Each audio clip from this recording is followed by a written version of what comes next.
The Tarapost creates an ideal anchor point to begin or end your temporary electric fence. It saves you money and time. Money because you now need less reels.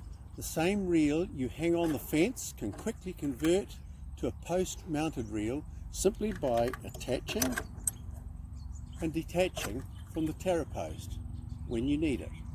So one reel does the job of two. You begin saving time from the moment you first tread the post into the ground. Watch the difference between treading in the Tarapost and a standard angle iron reel post. The Tarapost can freestand, while the angle iron post usually needs to be tied back. This is soft ground, but you'll still see the difference.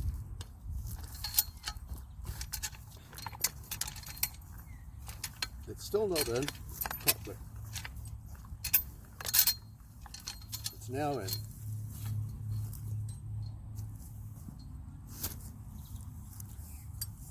It's quite a difference, as you can see. The differences continue. This post, because we've had to loosen up the ground around it, normally needs to be tied back to a post or a hedge or a tree or something, while this post will freestand easily in the paddock and mount your reel very securely.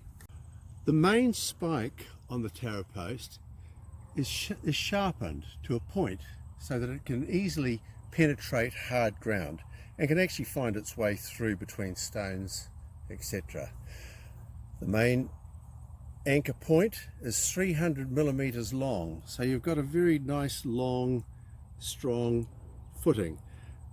It also has these three toes to just brace it so that it can't move. The Tarapost allows you to set up 4 brakes with one post. So your reel is mounted on the front of the buckle and it's locked in with the sliding latch, running one fence out that way. You have 3 insel hooks set up into the D section with their poly wire and running out to a reel at the other end. So you now have 4 brakes. Brake 1, day 1, day 2, day 3, day 4. You can now go away for a long weekend and leave it up to your staff or a neighbour to come in and let your stock through to the brake and the quantity of feed that you've set up. So when they let them through into this next brake, all they have to do to release it is open up the insel hook, let the livestock through, but the best part is that once they're through, they can then reattach the insel hook, which provides a back. We now have a back fence for the livestock so that they can't get back onto the grass or the paddock that they have grazed the day before. So you're effectively, with one movement, giving the new brake and shutting them off the old one to ensure that there's no damage done to the paddock that they've already grazed, no hoof damage, and your grass is growing as quickly as possible and maximising the grass you have available the next time you come round. Because the Tarapost can freestand, it is easy to break your paddock into blocks or a grid pattern. This is often preferable to strip grazing. The advantage of block or grid grazing is that the animals have a shorter main line and a deeper break, so that they don't get the chance to meander up and down the fence line so much, causing damage.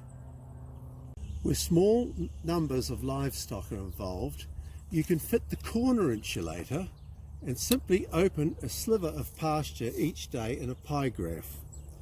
So it fits simply like that. Click it on, it drops in.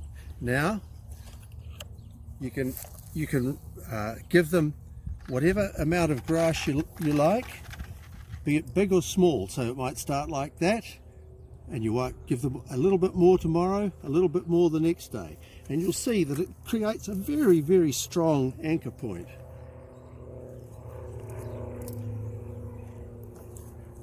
And that is really most of the advantages that you'll find with the Tarapost. No doubt you'll find more yourself, but that's a good start.